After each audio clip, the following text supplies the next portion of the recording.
సుమన్ టీవీలో మీ business promotions కోసం ఈ కింది నెంబర్ను సంప్రదించగలరు.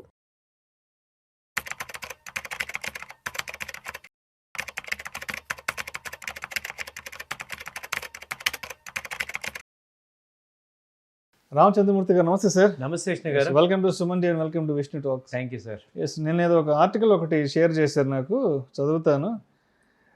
India's defence and shipbuilding leaders with latest order book అంటే పెద్ద పెద్ద కంపెనీస్కి పెద్ద ఎత్తున ఆర్డర్ బుక్స్ అంటే పెద్ద ప్రాజెక్ట్స్ వచ్చినట్టే కదా. అవునండి.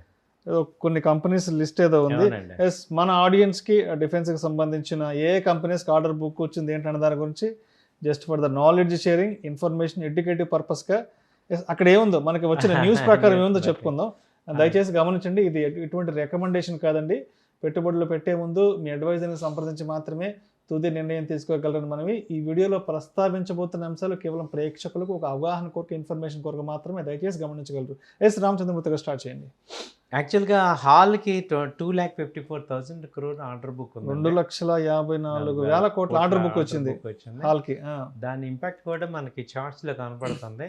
ఇప్పుడు ఇది 5,000, అంతకుముందు 4,000 దగ్గర ఉండేది, ఇప్పుడు 5,000కి వచ్చింది. లాస్ట్ క్వార్టర్ రిజల్ట్స్ బాగా వచ్చాయి. సో ఈవెన్ చార్ట్స్ కూడా పాజిటివ్ గానే చూపిస్తున్నాయి. వీక్లీ చార్ట్ కానీ మంత్లీ ఆర్డర్ బుక్ వచ్చిన తర్వాత కొంత పాజిటివ్ వచ్చింది. తర్వాత బిఈఎల్ వచ్చి 72,000 crores ఆర్డర్ బుక్ ఉంది.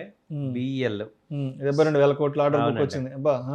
తర్వాత బిఈఎంఎల్ వచ్చి 15,000 కోట్లు, almost 16,000 crores order book present ఉంది బిఈఎంఎల్.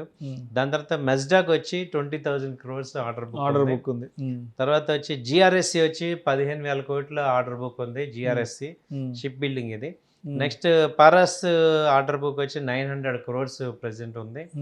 తర్వాత సోలార్ గ్రూప్ వచ్చి సోలార్ ఇండస్ట్రీస్ 21,000 crores ఉంది. తర్వాత ఆస్ట్రా మైక్రోవేవ్ 2,600 crores ఆర్డర్ బుక్ ఉంది. తర్వాత ఐడియా ఫోర్జ్ ఇది 300 crores ఆర్డర్ బుక్ ఉంది దీనిలో. తర్వాత డిసిఎక్స్ ఇది వచ్చి దాదాపు 900 కోట్లు ఉంది.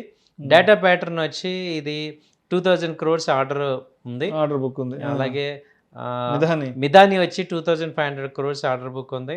కొచ్చిన్ షిప్ 22,000 crores, బీడిఎల్ కూడా 22,000 crores. సో ఈ సెగ్మెంట్ అంతా కూడా ప్రెసెంట్ అప్ ట్రెండ్ కనపడుతుంది దీనిలో. సో ఏంటంటే గవర్నమెంట్ ఇయర్ ఫ్రెష్గా ఈ కంపెనీస్ అన్నిటికీ కూడా పెద్ద పెద్ద షిప్లు తయారు చేస్తుంది. డిఫెన్స్ అంతా కూడా చైనాని ఎదుర్కోవడానికి, ఎందుకంటే లాస్ట్ 6-7 months నుంచి చూసాం కదా, ఈవెన్ ఇరాన్, ఇరాక్ వాళ్ళు, అమెరికా ఇవన్నీ చూసి మన వాళ్ళు కూడా కొంత ఆర్మీని స్ట్రెంథన్ చేసుకుంటున్నారు. అయితే ఇంకో విషయం ఏంటంటే ఇంతకు ముందు అంతా కూడా ఎక్స్టర్నల్ గా ఆర్డర్స్ వచ్చేవి. ఇప్పుడు ఏంటంటే ఇంటర్నల్ గానే మన యొక్క డిఫెన్స్ కంపెనీస్కి బాగా ఇవ్వడం జరుగుతుంది. సో మన ఓన్ అదివరకు మనం రష్యా నుంచి లేకపోతే రాఫెల్ యుద్ధ విమానాలు ఇవన్నీ బయట నుంచి తెచ్చేవాళ్ళం. ఇప్పుడు ఏంటంటే ఇండిజినియస్గా మంచిగా బిల్డ్ చేస్తున్నారు. సో ఇది ఒక పాజిటివ్ పాయింట్. సో మన కంపెనీలకే మనకి ఆర్డర్ బుక్ బాగా పెరుగుతుంది. అయితే వీటిల్లో ఇంకోటి ఏంటంటే ఈవెన్ ఎక్స్పోర్ట్ కూడా చేస్తున్నారు ఈ కంపెనీస్ వేరే కంట్రీస్కి, కమ్యూనిటీస్. కాబట్టి డిఫెన్స్ సెక్టర్లో కొంత ఎక్స్పోజర్ పెట్టుకోవడం అనేది అడ్వైజబుల్. రైట్.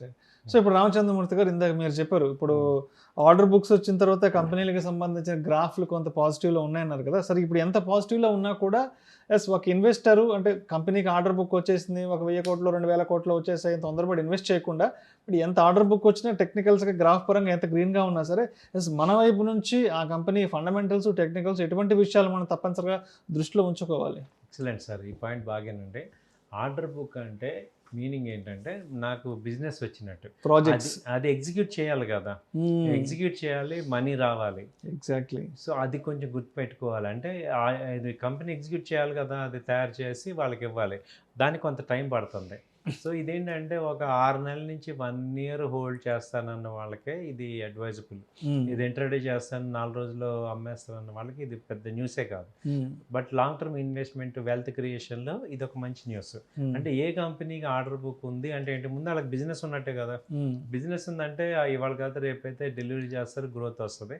కాబట్టి ఏంటంటే మీరు మొత్తం సెక్టార్లో 20%, మ్యాక్సిమం 30% మీద ఉండాలి ఇన్వెస్ట్మెంట్.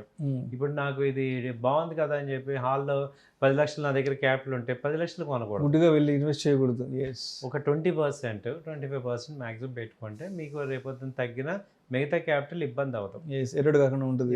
అది చాలా ఇంపార్టెంట్. సో ఇది ఒకటి మీరు మెయింటైన్ చేస్తే, అంటే ఇప్పుడు కంపెనీ పెద్ద కంపెనీ కదా, నాకు బాగా తెలిసిన కంపెనీ, నేను ప్రతిరోజు చూస్తున్న కంపెనీ, ఆ కంపెనీ అంటే నాకు ఇష్టం అని చెప్పి లవ్ అండ్ ఎఫెక్షన్స్ ఇక్కడ చేయకూడదు, పనిచేయవు. పని చేయకూడదు. కంపెనీ టెక్నికల్స్ ఫండమెంటల్ స్ట్రాంగ్గా ఉన్నాయి, పీరియడ్ రేషియోస్ ఎలా ఉన్నాయి ఏంటి ఇవన్నీ చూసుకోవాలి. మీరు అన్నారు కాబట్టి ఒక ఎగ్జాంపుల్ చెప్తున్నాను, మీ రీసెంట్గా జరిగిన ఎగ్జాంపుల్ కూడా, ఎందుకంటే ఇంకా డీటెయిల్గా చెప్తే ఒక ఆయన హిందుస్థాన్ యూనిలివర్ ఉంటే దానిలో ఏం చేశారు, మామూలుగా ఆయన ఒక 10 lakhs ఆయన దగ్గర ఉంటే ఆ రోజు లాస్ట్ క్వార్టరే రిజల్ట్స్ వస్తాయి లేని 2 రోజుల క్రితం ఆయన ఏదో ఆయన డబ్బులు ఒక 5 లక్షలు పెట్టి కొనుక్కుంటే ఈ డీలర్స్ ఆపరేటర్స్ ఏం చేశారు, ఆయన ఇన్ఫ్లుయెన్స్ చేసి సార్ బాగుంది మొత్తం మార్జిన్ ఫండింగ్ కూడా తీసుకోండి ఏం పర్లేదు అని చెప్పి 10 lakhsకి 30 lakhs పెట్టి ఇన్వెస్ట్మెంట్ చేయించారు ఒకే కంపెనీలో, హిందుస్థాన్ యూనిలివర్.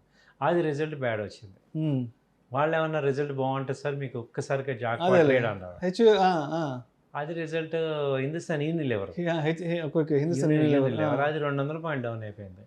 ఇప్పుడు ఏమైంది, ఈయన మార్జిన్ ఫండింగ్ తీసుకున్నారు ప్లస్ ఆయన ఓన్ క్యాష్ మొత్తం కలిపి 10 lakhs ఇన్వెస్ట్ చేస్తే 4 లక్షలు లాస్ అయిపోయారు జస్ట్ 4 రోజుల్లో. సో కాబట్టి మేము చెప్పేది ఏంటంటే ఎంత ఆశ ఉన్నా కానీ 20%, అదే 20% ఇన్వెస్ట్ చేసాం, 2 lakhs 3 lakhs ఇన్వెస్ట్ చేసాం, దానిలో 200 పాయింట్లు మైనస్ ఏంటంటే 20,000 మైనస్. అది దాన్ని నార్మల్గా డైజెస్ట్ చేసుకోవచ్చు. So investors, traders, short term investments అందరూ కూడా ఈ రిజల్ట్స్ ఉన్నాయి కాబట్టి విపరీతంగా ఒక్క రోజులోనే జాక్పాట్ ట్రేడ్స్ అవుతారు అనేది మాత్రం దయచేసి పెట్టుకోకండి. దాన్ని రెగ్యులర్గా వెళ్ళండి, అప్పుడు మీకు కంఫర్ట్ ఉంటుంది. Right right. అండ్ ఇదే వీడియోలో ఇంకొక టాపిక్ గురించి కూడా మాట్లాడేద్దాము. ఇంకొక ఆర్టికల్ కూడా ఏదో షేర్ చేశారు నాకు, BSE to replace Wipro in Nifty 50 index from September 30 అంతా నిఫ్టీ 50 రీషఫలింగ్ అంట. BSE ఏంటది? యాక్చువల్గా నిఫ్టీ 50లో ఏమవుతున్నాయంటే టాప్ మార్కెట్ క్యాపిటలైజేషన్ ఏవైతే ఉందో దాని రూల్ ఏంటంటే నిఫ్టీ 50లో ఉండాల్సిన కంపెనీలు ఫస్ట్ నుంచి ఇప్పుడు 7,000 కంపెనీలు లిస్ట్ అయి ఉన్నాయి. వాటిల్లో మార్కెట్ క్యాపిటలైజేషన్ ఏదైతే బాగున్నాయో ఆ టాప్ 50 ఎప్పుడు ఉంటాయి. వాళ్ళు ఎవ్రీ 3 monthsకి ఒకసారి చెక్ చేస్తూ ఉంటారు. ఇప్పుడు ఏమైందంటే విప్రో మొన్నటిదాకా ఉండేది, దాని మార్కెట్ క్యాపిటలైజేషన్స్ తగ్గింది. అలాగే ఇప్పుడు BSE దానికి ఏంటంటే మార్కెట్ క్యాపిటలైజేషన్స్ పెరిగింది కాబట్టి విప్రోని రిప్లేస్ చేసి BSEని యాడ్ చేస్తున్నారు. సో ఇప్పుడు విప్రో ఎగ్జిట్ BSE ఎంట్రీ అవుతుంది September 30 నుంచి. సో విప్రో అంటే నిఫ్టీ 50 నుంచి ఎగ్జిట్ అవుతుంది, నిఫ్టీ 50 నుంచి. అదేలే, BSE ఏమో ఇప్పుడు ఎంట్రీ అవుతుంది. అంటే మార్కెట్ క్యాపిటలైజేషన్ సైజ్ తగ్గింది. అవునండి. సో ఇది ఎవరి 3 monthsకి ఒకసారి చూస్తే రొటీన్ ఇష్యూ రీషఫలింగ్ చేసుకుంటుంటాయి, మార్పులు చేర్పులు కూర్పులు జరుగుతుంటాయి కదా. ఒరిజినల్గా అసలు నిఫ్టీ స్టార్టింగ్ నుంచి 2000 సంవత్సరం నుంచి స్టార్టింగ్ నుంచి ఇప్పటి వరకు ఉన్నవి కేవలం 5 కంపెనీలే. నిజమే సార్, 4-5 ఉన్నాయి. అవును, కరెక్ట్.